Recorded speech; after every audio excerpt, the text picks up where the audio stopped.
Então vamos lá. Bom, então vamos para a terceira aula desta matéria sobre segurados e dependentes no regime próprio de previdência social dos servidores públicos. Na verdade, na aula anterior, para a gente fazer aí uma lembrança, né? Nós falamos dos segurados, concluímos aquelas diversas situações, nós utilizamos, eu acho que vale a pena a gente relembrar, né? Nós utilizamos aquela espécie do que eu chamei de sumário, que está aí na tela, para organizando o regime jurídico administrativo, ou dando uma conformação que pese a divergência doutrinária que existe, né? Nós adotamos esta classificação e traçamos a consequência previdenciária de cada uma dessas situações. E eu deixei uma pergunta em aberto na última aula, que é justamente se pode ou não haver o período de graça para o servidor pertencente ao regime próprio que se desvincula. Se o servidor que se desvincula do regime próprio, se ele se desvincula do seu cargo efetivo, se ele se desvincula do serviço público, ele pode permanecer ou não ainda vinculado ao regime próprio. Quer dizer, o servidor exonerado, se exonerou ou foi exonerado, o servidor que foi demitido, ele pode manter ainda a condição de segurado no regime próprio? Essa foi a pergunta que eu fiz. Então, acho que nós já podemos responder, fica aí a mensagem do Freud, né? Nunca tenha certeza de nada, porque a sabedoria começa com a dúvida. Bom, o decreto 3048, acho que vale a pena, né, relembrar, determina lá no artigo 13, esse decreto 3048 de 99, é o regulamento da Previdência Social. E essa norma é replicada no artigo 15, na verdade é o artigo 15 da Lei 8.213, regulamentado pelo artigo 13 do decreto 3048, ambas do regime geral de Previdência Social. Mantém a qualidade de segurado, independentemente de contribuições, sem limite de prazo, quem está em gozo de benefício, até 12 meses após a cessação do benefício por incapacidade ou após a cessação das contribuições, o segurado que deixar de exercer a atividade remunerada abrangida pela Previdência Social ou estiver suspenso ou licenciado sem remuneração. O prazo do inciso 2 pode ser prorrogado para até 24 meses, se o segurado tiver mais de 120 contribuições mensais sem interrupção, que acarrete a perda da qualidade de segurado. Aplica-se o disposto no inciso 2 e no parágrafo 1º ao segurado que se desvincular do regime próprio de previdência social. Então vamos por etapas. Veja que aqui, especificamente, existe o período de graça, que é o período em que o segurado mantém essa condição de segurado, independentemente do pagamento de contribuições. Tem várias hipóteses nesse artigo 13, várias outras hipóteses lá do artigo 15, mas eu destaquei, aqui eu quero destacar o inciso 2 e o parágrafo 1º, por causa da remissão do parágrafo 4º. Por exemplo, existe a possibilidade no regime geral do segurado ficar até 36 meses em período de graça. Se ele contar com esses 24, melhor, 120 contribuições mensais ininterruptas e provar a situação de desemprego perante o Ministério do Trabalho, ele tem a prorrogação possível até 36 meses, em que ele mantém a condição de segurado, sem contribuir. Qualquer coisa que lhe acontecer ou for fato gerador de benefício, ele tem direito ao benefício. Então a minha pergunta é essa. O sistema dos servidores públicos, o regime próprio de previdência dos servidores públicos, pode haver esse período de graça, em que o servidor exonerado ou demitido, ele mantém essa condição por um determinado período? A leitura do parágrafo 4º determina: aplica-se o disposto no inciso 2, que é a prorrogação, do caput, e no parágrafo 1º, que é no inciso 2, que é os 12 meses, e a prorrogação do parágrafo 1º, ao segurado que se desvincular de regime próprio de previdência social. Então, vamos imaginar a situação. Um servidor que tenha sido ou foi exonerado, né, de um cargo efetivo, a pedido, ele pediu exoneração de um cargo efetivo. Pela aplicação do decreto, que não tem lastro na lei, nesse ponto, a lei não prevê essa possibilidade, o decreto sim, este servidor continua em período de graça? Esse período de graça, se acontecer algum infortúnio com ele, se, por exemplo, ele morre, quer dizer, então, que vai gerar pensão para os dependentes desse ex-servidor? Será que o decreto federal, e aí ele é federal, impõe a obrigação para os regimes próprios de previdência social, ao arrepio da autonomia constitucional, ao arrepio de uma norma de equilíbrio financeiro e atuarial que é exigido? Por outro lado, será que este decreto não está dizendo, como um período de graça que esse servidor, ou melhor, esse ex-servidor, vai ter, não mais perante o regime próprio, mas perante o regime geral de previdência social, do qual ele não tem, ou possivelmente não tenha, vínculo, contribuição? Ficou um pouco solto esse parágrafo 4º do artigo 13. A verdade é essa, é uma questão pouco discutida.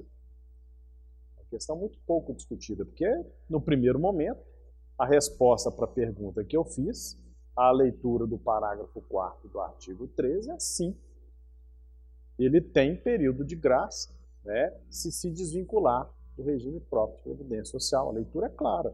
Aplica-se o prazo de 12 meses e a prorrogação por mais 12 ao segurado que se desvincular de regime próprio de previdência social. A questão é, quem responderá? Qual será a unidade gestora? Será o INSS gestor do RGPS? A norma do RGPS. É a interpretação que eu mais me filio, me alinho. Mas, por outro lado, como serão feitas com as contribuições? Será que o INSS, então, vai buscar a compensação?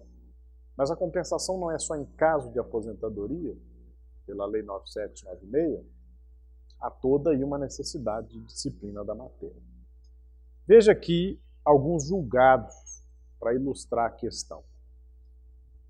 Pimenta, pensão por morte, servidor público, exoneração a pedido. Falecimento posterior. Então quer dizer que ele faleceu quando já não era mais servidor. Perda da qualidade segurado, inaplicabilidade do período de graça previsto no RGPS. Improcedência do pedido de concessão de benefício previdenciário, recurso desprovido.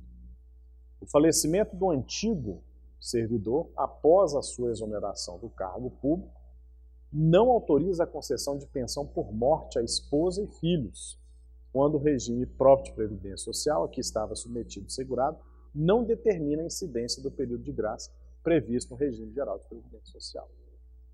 O caso aqui, então, de 2013, do Tribunal de Justiça de Minas Gerais, é pela negativa do período de graça.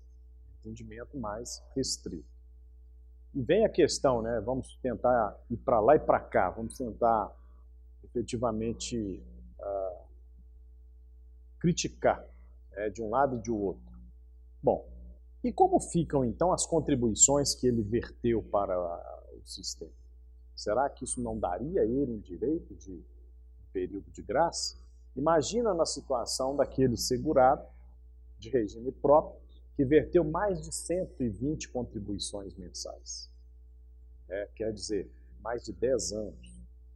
Será que ele não deixa nenhum direito ou não tem direito a esse período de graça pelo caráter social da Previdência? Entendeu aqui o julgado que não. Outro julgado do Tribunal de Justiça de Minas Gerais. Administrativo, apelação civil, pensão por morte, exoneração do segurado antes do seu falecimento. Desligamento imediato dos dependentes. Aplicação subsidiária da Lei 8.203, 91, período de graça, impossibilidade. Inexistência de lacuna na legislação que instituiu o regime próprio servidor do município de Cambuí. O município, a legislação não continha nada. Alegação de vício de consentimento, não apreciação pela Corte em grau recursal, inovação, manutenção da sentença de desprovimento, na mesma linha de entendimento do julgado anterior. Agora, um julgado do Tribunal de Justiça de Rondônia. Previdenciário, legislação municipal e estadual, omissão. Quer dizer, a lei não tratou do assunto. Regime Geral da Previdência Social, condição de segurado, pensão. Aplica-se o Regime Geral da Previdência Social, Lei 8.213, quando forem omissas as legislações da Previdência Municipal e Estadual. A viúva de ex-servidor municipal falecido 30 dias após a sua exoneração do serviço público e contribuinte da Previdência Municipal por mais de 10 anos, faz jus à pensão por morte, considerando a manutenção da qualidade de segurado, conforme dispõe a Lei 8.213, julgado de 2005, a anterior. Então já existe o precedente, entendendo pela possibilidade. Eu chamo a atenção no seguinte: existe uma teoria que é a chamada teoria do silêncio eloquente. Teoria do silêncio eloquente. A questão é, aqui o julgado fala que foram omissas as leis municipal e estadual, elas foram omissas. Será que essa omissão não é proposital? Quer dizer, era para não ter mesmo o direito? Ao não definir o direito, é a ideia do silêncio eloquente, aquele que causa um impacto na ordem jurídica. Ele é um silêncio pensado, ele é um silêncio que foi proposital, justamente para não conceder o benefício. Entendeu aqui a legislação que não. Atraindo aí a aplicação do parágrafo 12, né, do artigo 40 da Constituição, que prevê a aplicação subsidiária no que couber ao regime próprio das regras do regime geral. Esse foi o julgado no Tribunal de Justiça de Rondônia. Então vejam que é uma questão que ainda merece um tratamento, né? Merece aí um artigo, merece aí uma discussão, né? A gente sempre vai dando ideias para vocês, né? Vocês vão escrever artigos de final de curso, né? É um tema super interessante. Envolve questões relacionadas ao custeio, envolve questões relacionadas à relação jurídica de contribuição-retribuição, envolve questões relacionadas à autonomia, silêncio eloquente, questões relacionadas efetivamente ao direito, né? Aplicação subsidiária de normas, envolve bastante coisa. E é um tema que merece um tratamento que ainda está por vir. Ok? Muito bem. Então, com isso, nós encerramos efetivamente o entendimento sobre os segurados. Agora nós já sabemos quais são as matérias que envolvem quem são os segurados, né? Quais as polêmicas e os assuntos que envolvem a condição de segurado. E agora adiantamos para a condição do dependente. Pois não.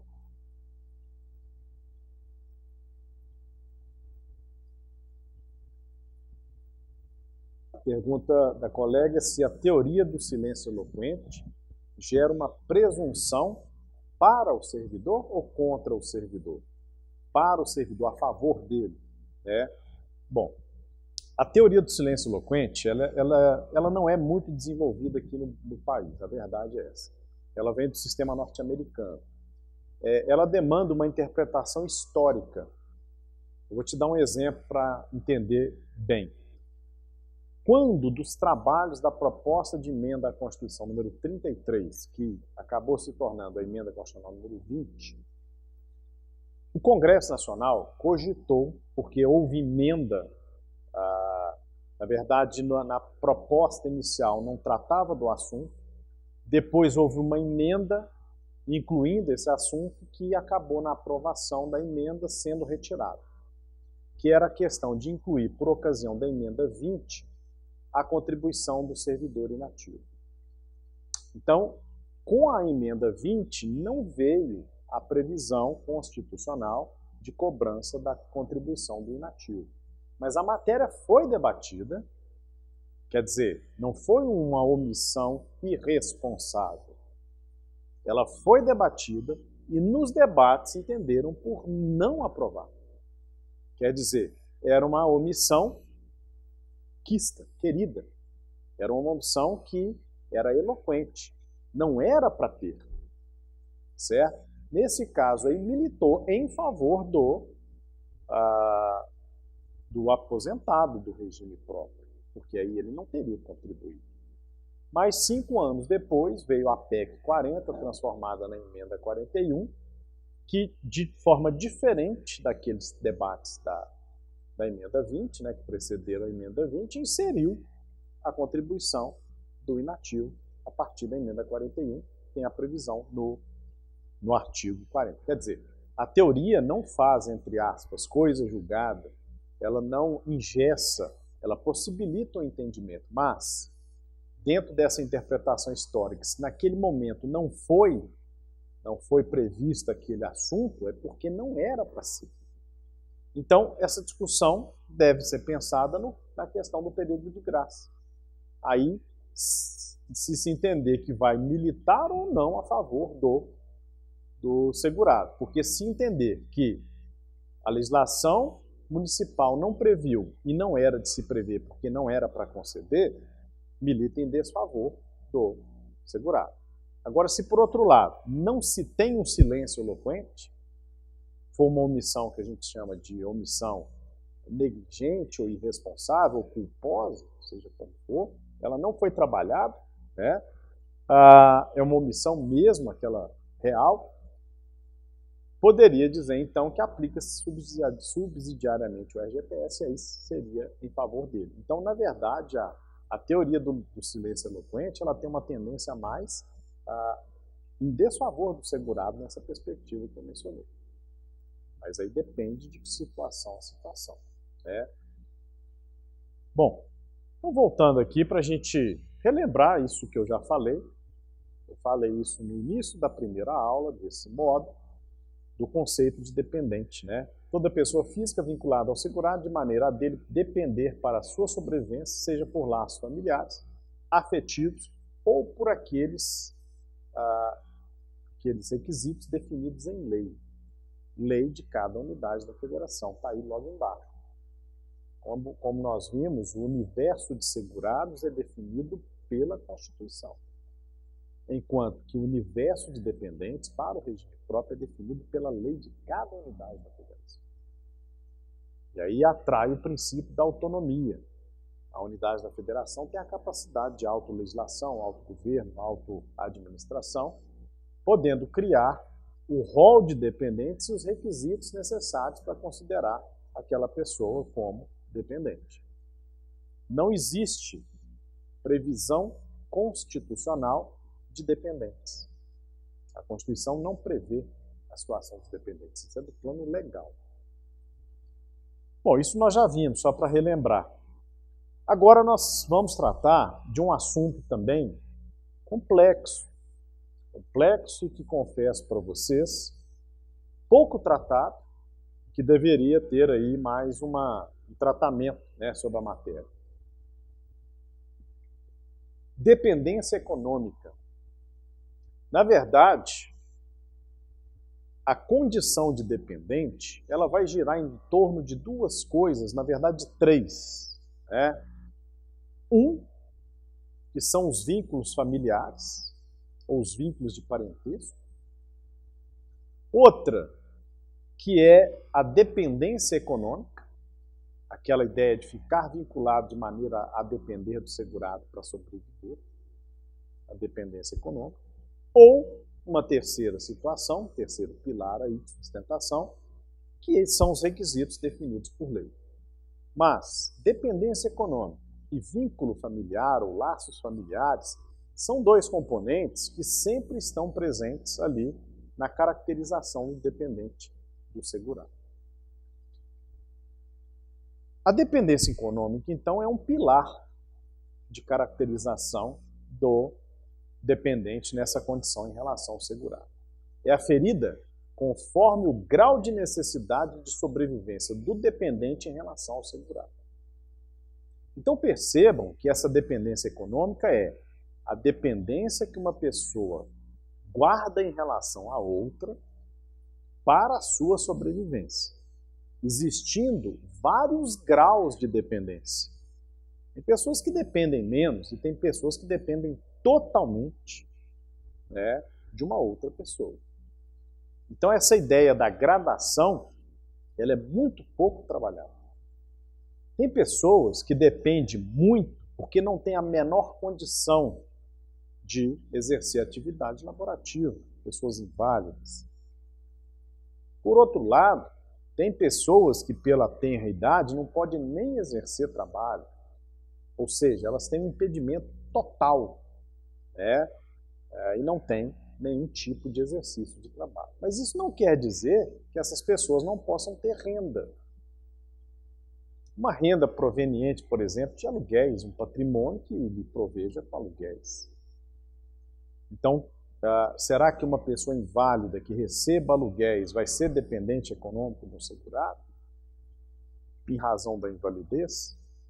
Vamos ver o que a legislação diz. Será que pelo fato já acontece, tem pessoas inválidas que têm um patrimônio aí deixado por seus pais ou parentes, né, que faleceram, que oferem renda alta.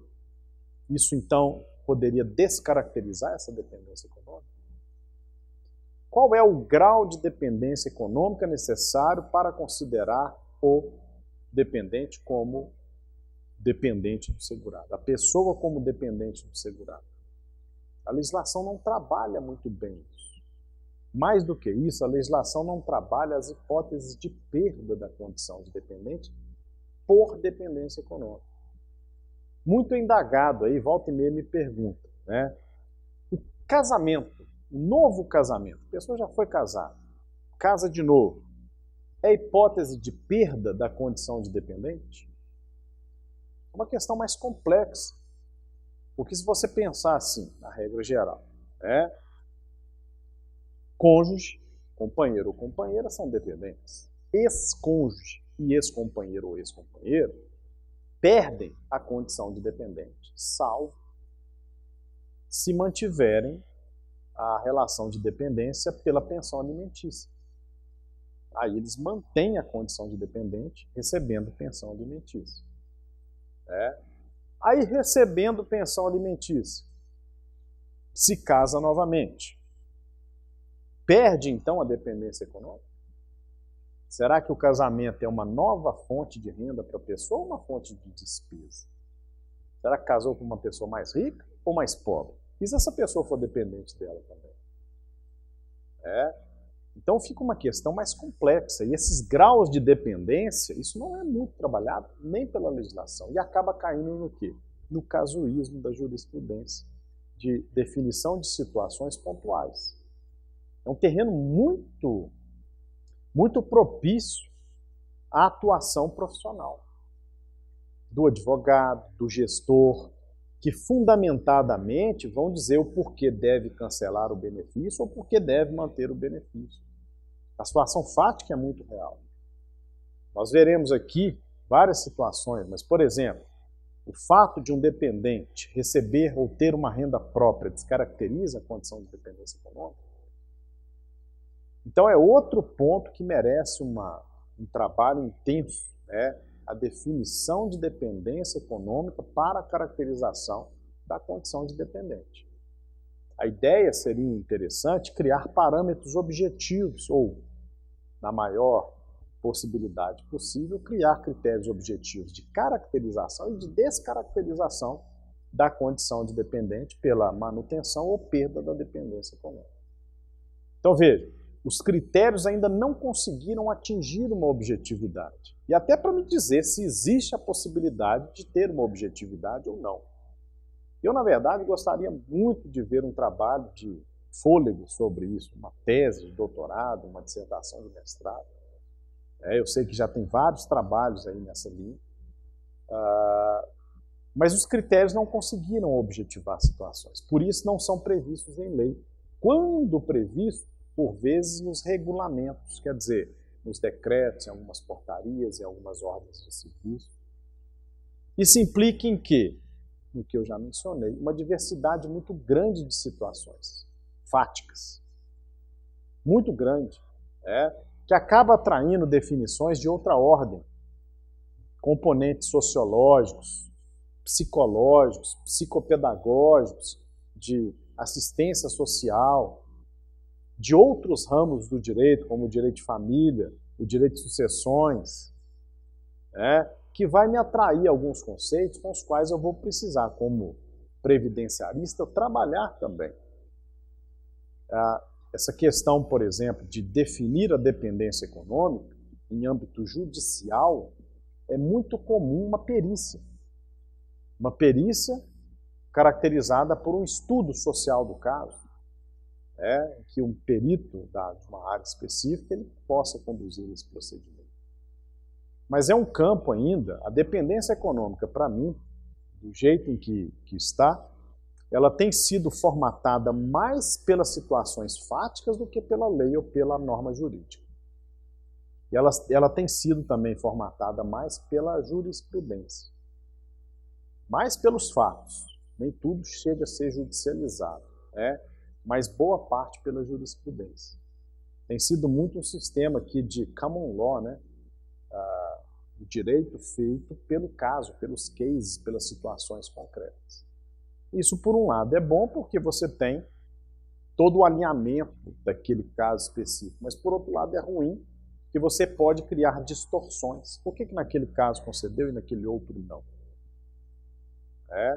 Então, falta um pouco, talvez, dessa objetividade.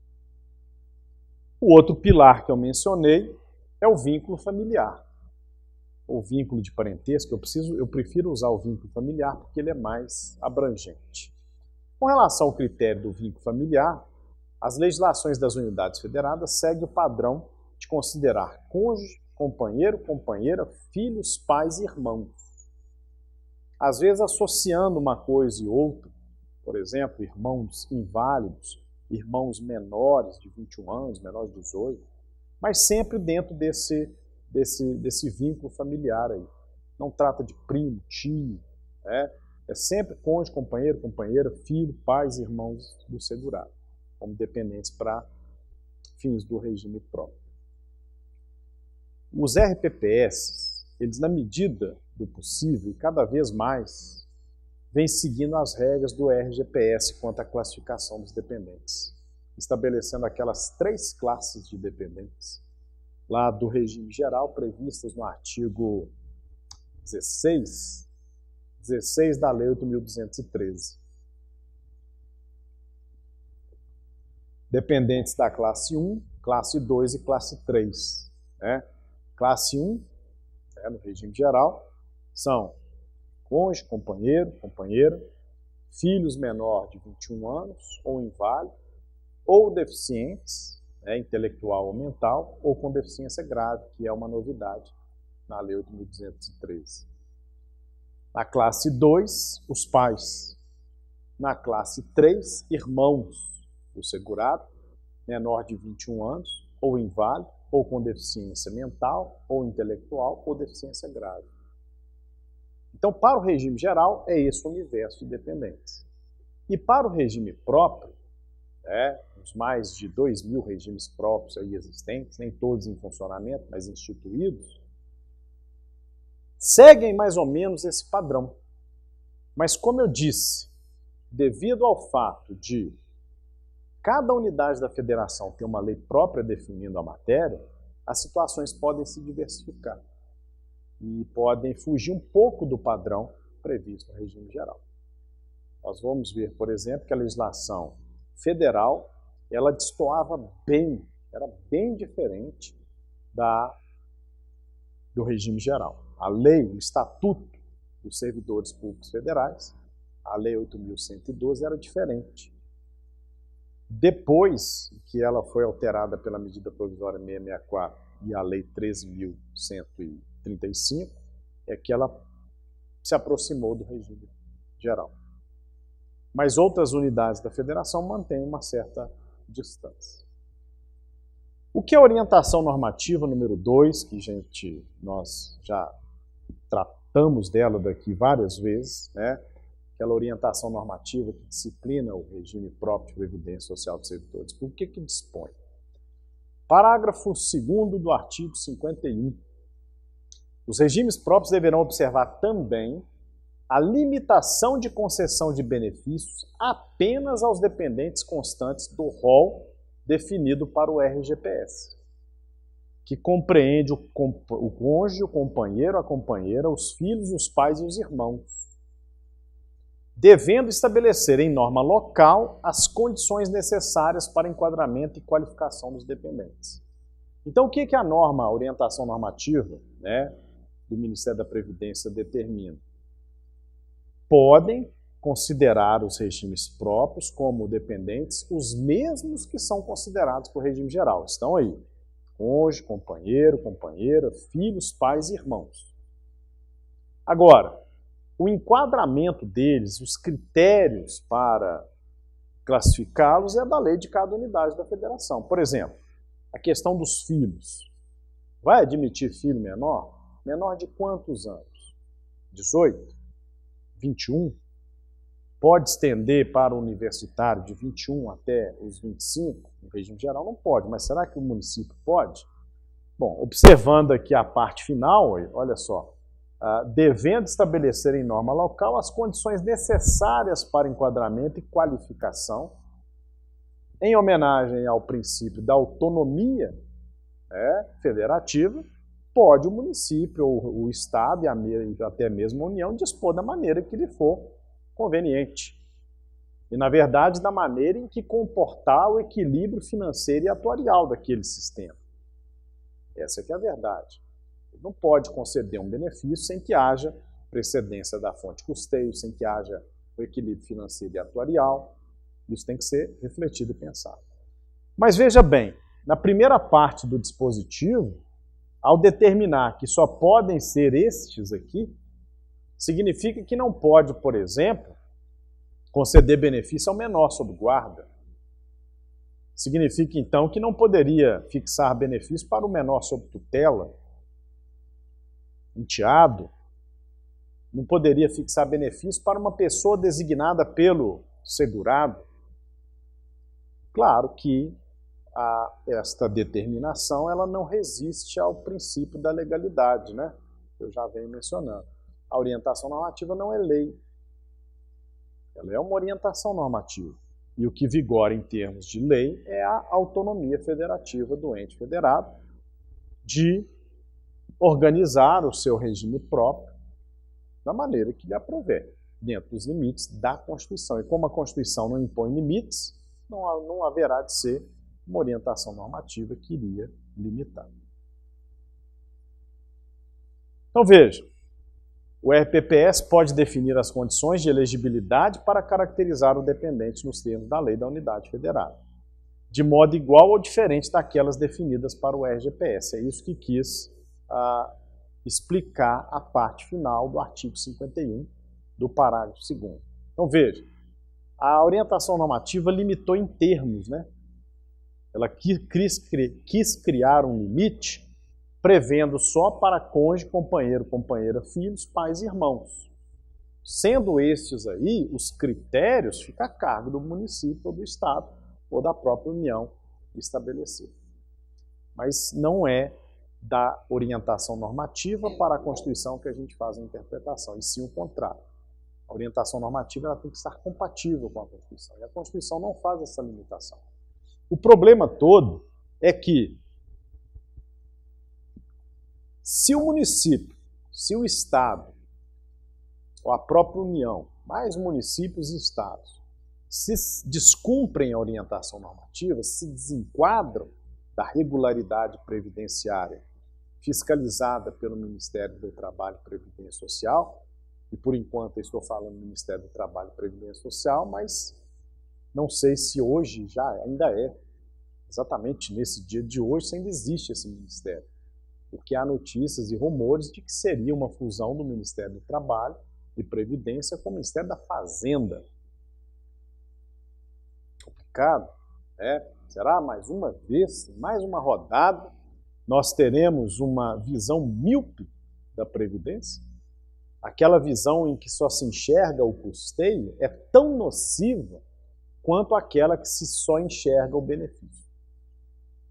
A palavra é muito simples, equilíbrio. Equilíbrio não quer dizer preponderar nem o custeio e nem preponderar o benefício. Eu também fico muito chateado, né, quando uma pessoa fala, mas é direito.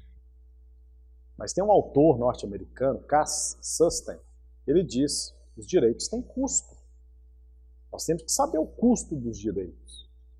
O que tem que haver, na verdade, é o equilíbrio, o caminho do meio, ali, o ponto de convergência.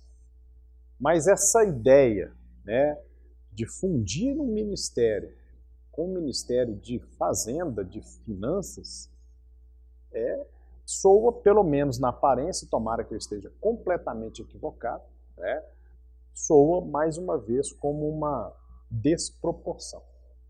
Eu acho que vai ficar um pouco complicado.